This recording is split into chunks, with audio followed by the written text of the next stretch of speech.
구원은 은혜에 의하여 믿음으로 완성됩니다. 은혜가 우리 존재를 가치 있게 만듭니다. 믿음이 우리 삶을 의미 있게 만듭니다.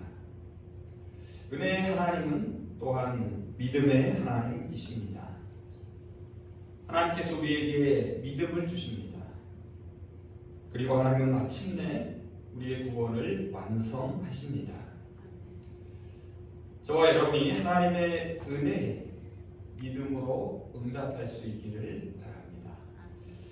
그래서 지금 여기서 저와 여러분 모두가 하나님이 주시는 구원의 기쁨을 누릴 수 있기를 소망합니다. 오늘은 구원에 대하여서 이야기하려고 합니다. 국어사전을 보면 구원이란 어려움이나 위험에 빠진 사람을 구해주는 것으로 풀이하고 있습니다. 기독교적인 의미에서 구원이란 인류를 고통과 죄악과 죽음에서 구하는 것입니다. 그런데 여러분, 이 구원이라는 말에는 먼저 구원을 베푸는 주체가 있습니다. 구원을 받는 대상이 있습니다. 그리고 그 사이에 구원을 필요로 하는 상황이 있습니다. 구원을 베푸시는 주체는 누구이십니까? 바로 하나님이십니다. 구원을 받는 대상은 누구이겠습니까? 그것은 바로 우리 인간입니다. 성서는 구원의 의미를 설명하기 위해 다양한 그림들을 사용합니다. 복음서를 보면 질병에서 고침을 받는 것을 구원이라고 말합니다. 아마 여러분도 기억하실 터인데요. 예수님께서 병자들을 치유하시면서 이렇게 말씀하십니다. 내 믿음이 너를 구원하였도다. 또한 구속으로부터의 자유를 얻는 것도 구원입니다. 지난주에 살펴본 출애굽 이야기가 이를 잘 보여줍니다. 구원에 대한 또 다른 성서적 이미지는 화해입니다. 소외되고 깨어진 관계가 회복되는 것입니다. 하나님은 그리스도 안에서 우리와 화해하셨습니다. 사람과 사람 사이도 화해하게 하십니다. 그런데 여러분, 이 치유와 자유함, 해방과 그리고 회복과 같은 구원의 이미지들을 한번 생각해 보십시오. 이러한 이미지들은 구원이 이 지상의 구체적인 삶과 관련이 있음을 보여줍니다. 그래서 구원은 죽음 이후가 아니라 지금 여기에서 이미 시작됩니다. 오늘 본문은 구원을 사망에서 생명으로 옮긴 것이라고 말합니다. 1절과 5절 상관절을 한번 보시기 바랍니다. 허물과 죄로 죽은 우리를 그리스도와 함께 살리셨다. 구원은 단절되어 죽었던 하나님과의 관계가 그리스도 안에서 새롭게 회복된 것을 말합니다. 그런데 여러분, 이 회복된 관계는 더 깊어지고 더 성숙한 관계로 나아가야 합니다. 그래서 바울은 빌립보서 2장 12절에서 이렇게 말합니다. 두렵고 떨림으로 너희 구원을 이루라.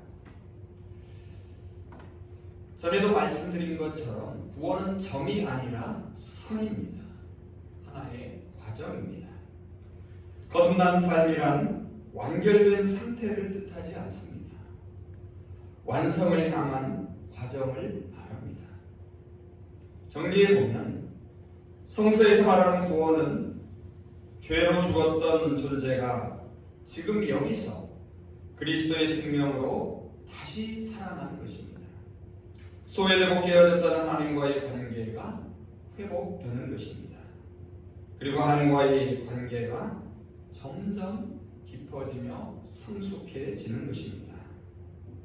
다시 한번 말씀드리지만 구원은 죽음 후에만 경험할 수 있는 것이 결코 아닙니다. 지금 여기서 우리가 경험하는 것이며 경험해야 하는 것입니다. 바울은 에베소 교회의 성도들이 이미 구원을 받은 존재임을 전제합니다. 1절에서 3절을 한번 보시기 바랍니다. 그들이 구원받기 전 과거의 모습을 먼저 언급합니다. 1절에서 3절을 세 번역으로 읽어보겠습니다. 여러분도 전에는 범죄와 죄로 죽었던 사람들입니다. 그때 여러분은 범죄와 죄 가운데서 이 세상의 풍조를 따라 살고 공중의 권세를 잡은 통치자 곧 지금 불순종의 자식들 가운데서 역사하는 영을 따라 살았습니다.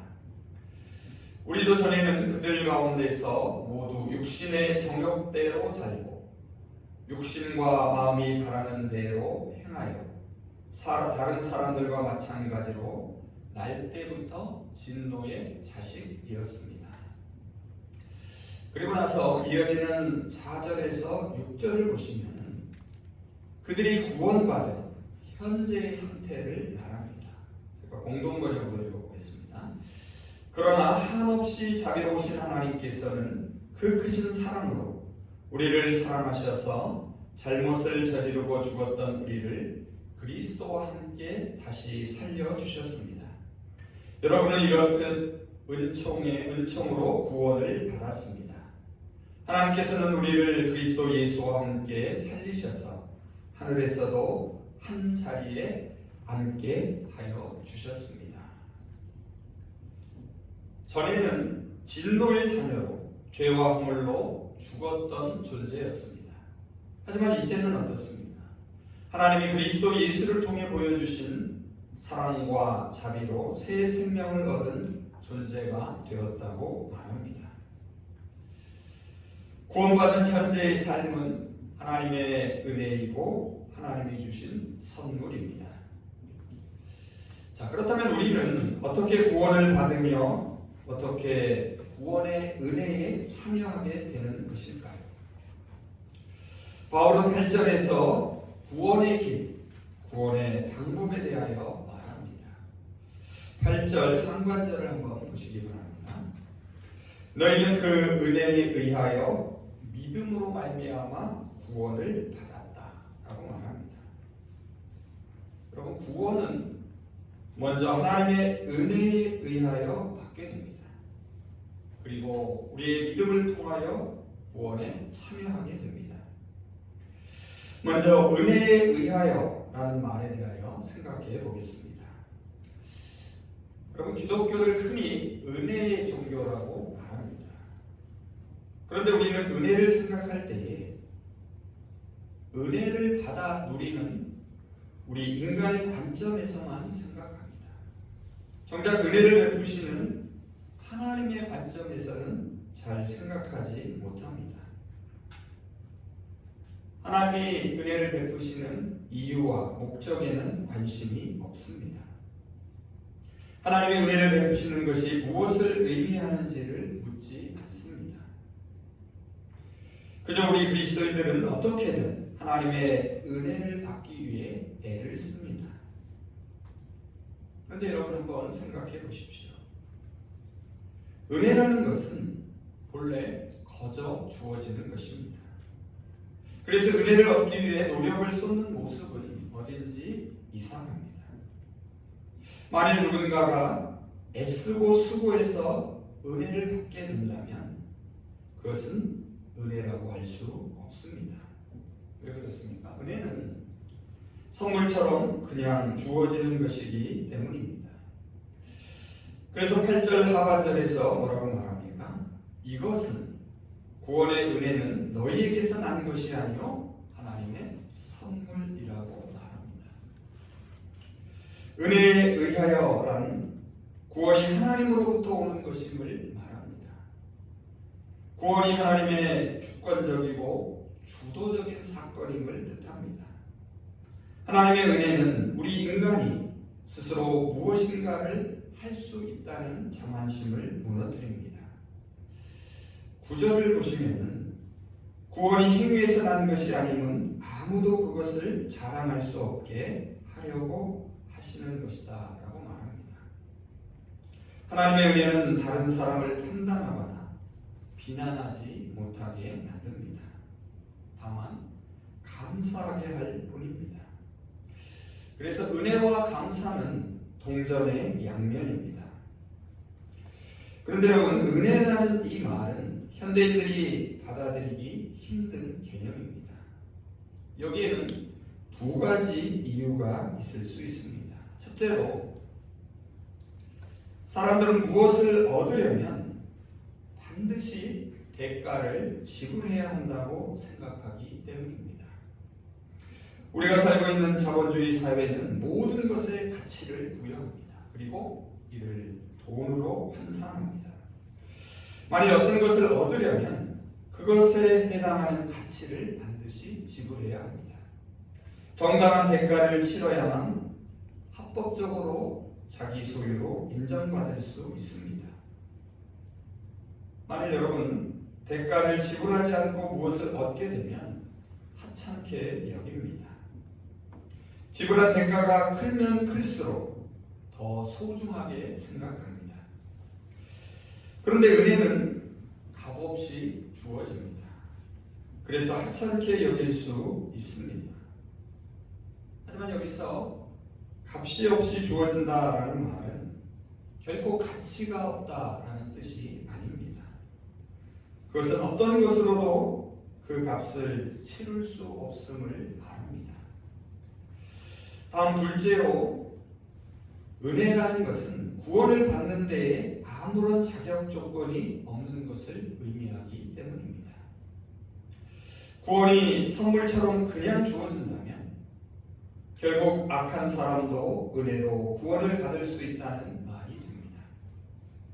회개하지 않아도, 믿음이 없어도 은혜로 구원이 주어질 수 있게 됩니다. 이러한 불편함과 난처함은 구원을 죽은 후에야 천국에 들어간다는 내세 구원의 틀 속에서 생각하기 때문입니다. 하지만 앞서 말씀드린 대로 구원이 지금 여기에서 시작된다면 사정은 다릅니다. 구원이 한순간의 점이 아니라 연속되는 선이라면 달리 이해할 수 있습니다. 은혜는 구원의 시작으로 볼 수 있습니다. 이제 우리의 관심은 은혜로 시작된 구원을 어떻게 이루어 가는가에 있습니다. 우리에게 제기되는 질문은 이미 은혜로 구원받은 우리가 어떻게 살아야 하는가입니다. 앞서도 말씀드린 대로 하나님의 은혜는 결코 값싼 은혜가 아닙니다. 값을 매길 수 없는 은혜입니다.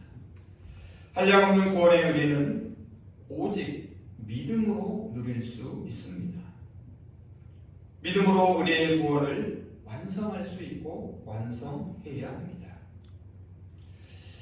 이제 믿음으로 말미암아라는 말에 대해 생각해 보겠습니다. 기독교는 또한 믿음의 종교라고 말합니다. 믿음은 하나님의 은혜에 대한 우리 인간의 응답입니다. 그런데 우리는 믿음에 대해 오해하는 경우가 있습니다. 믿음을 이해할 수 없거나 설명할 수 없는 것을 그냥 받아들이는 것으로 보는 것입니다. 믿음을 이성이나 지성과 대립하는 것으로 생각합니다. 그래서 오히려 상식에 벗어나고 지식에 반하는 것을 믿으면 더 큰 믿음으로 치부합니다. 하지만 이러한 믿음은 하나님을 믿는다고 말하지만 실제로는 하나님에 대한 교리적 주장들을 믿는 것입니다.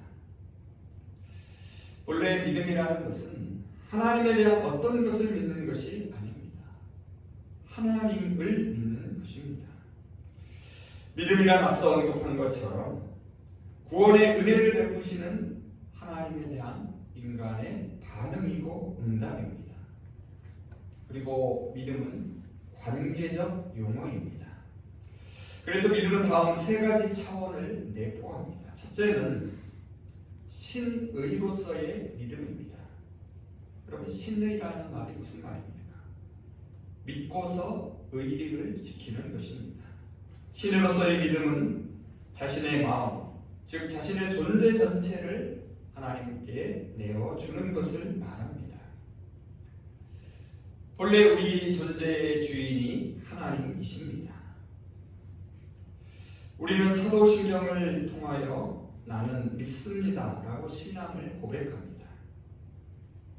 전에도 말씀드렸지만 여기서 나는 믿는다 라는 이 말은 내 심장을 당신께 드린다는 뜻입니다.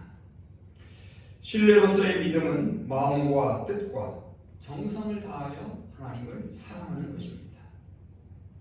그 반대말은 우상 숭배입니다.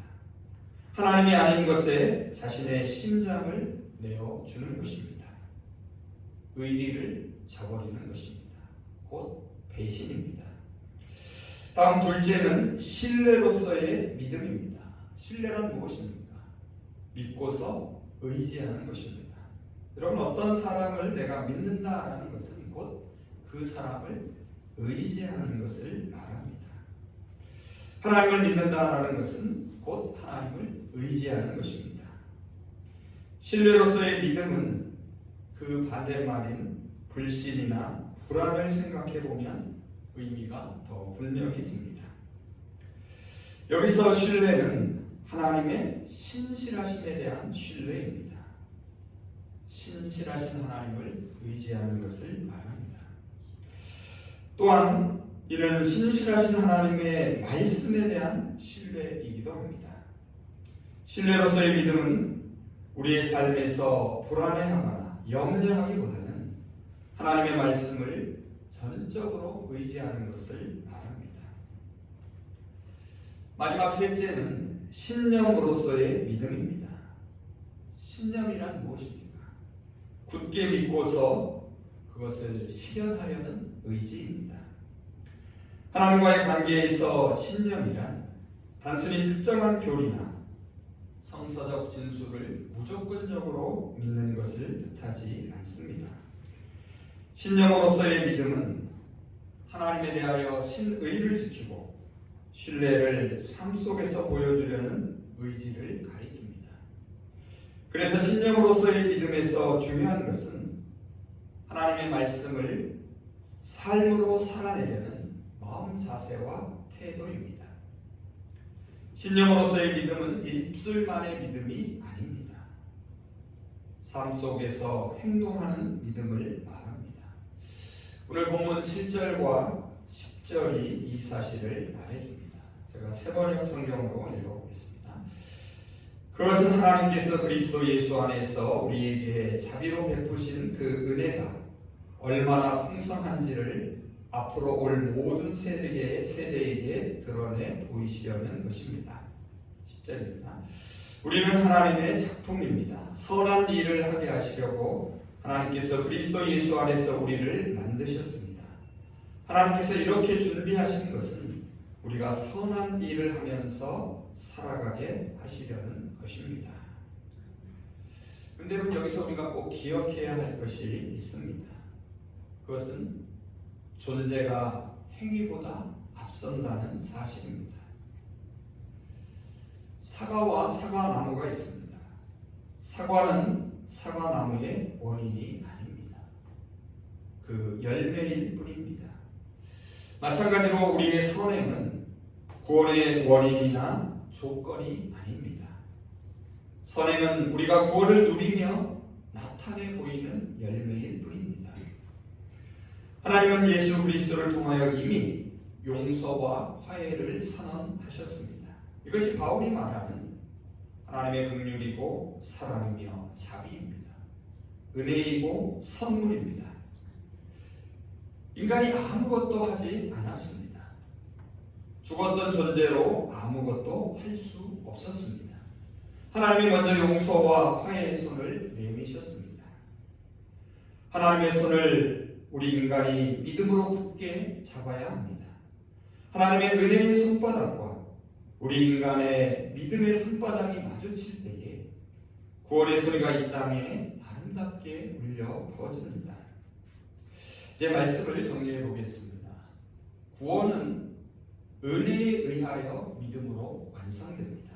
이 사실은 우리의 삶을 새롭게 인식하게 합니다. 하나님이 저와 여러분을 은혜로 받아들이십니다. 이 하나님의 은혜가 우리 자신을 새롭게 이해하게 합니다. 우리의 믿음이 우리의 삶을 근본적으로 변화시킵니다. 은혜의 하나님은 우리의 내면으로부터 비판적인 소리를 듣는 순간에도 여전히 우리를 사랑하신다는 사실을 깨닫게 합니다. 은혜에 의하여 믿음으로 구원을 받는다는 사실은 하나님의 요구 조건을 만족시켜 구원을 얻으려는 우리의 모든 열심을 중단시킵니다. 구원에 있어 우리 자신을 자랑하지 못하게 합니다. 우리의 존재 자체가 하나님의 은혜임을 깨닫게 합니다. 하나님의 은혜의 손을 우리 믿음의 손으로 굳게 잡으시기를 바랍니다. 하나님에 대해 신의를 지키고 신뢰를 삶 속에서 굳센 의지로 보여주시기를 소망합니다. 하나님 우리를 통하여 행하시려는 선한 일들을 이루어 가시기를 원합니다.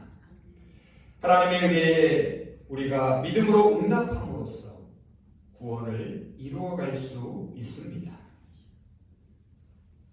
하나님은 저와 여러분이 가치 있는 존재이기 때문에 은혜를 베풀어 주신 것이 아닙니다.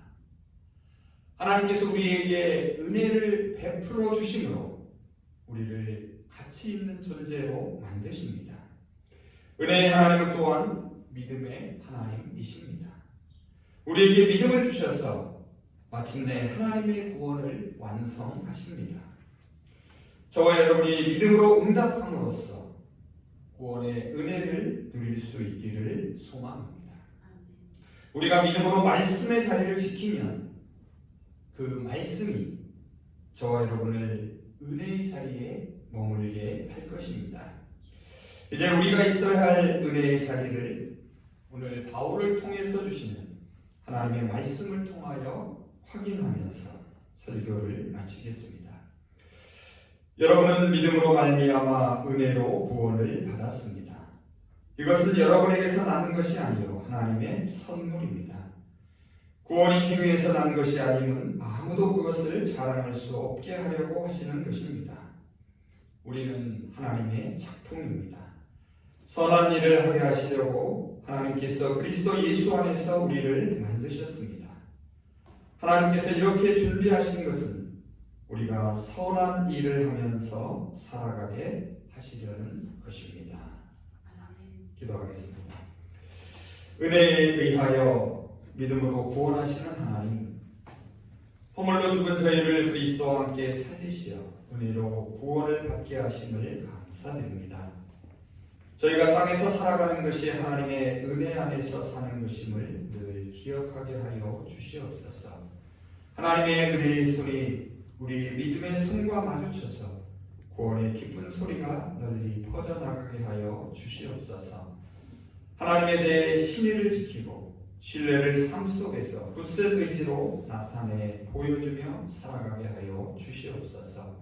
하나님의 은혜에 믿음으로 응답하게 하시고 두렵고 떨림으로 저희의 구원을 날마다 이루며 살아가게 하여 주시옵소서. 예수 그리스도의 이름으로 기도합니다.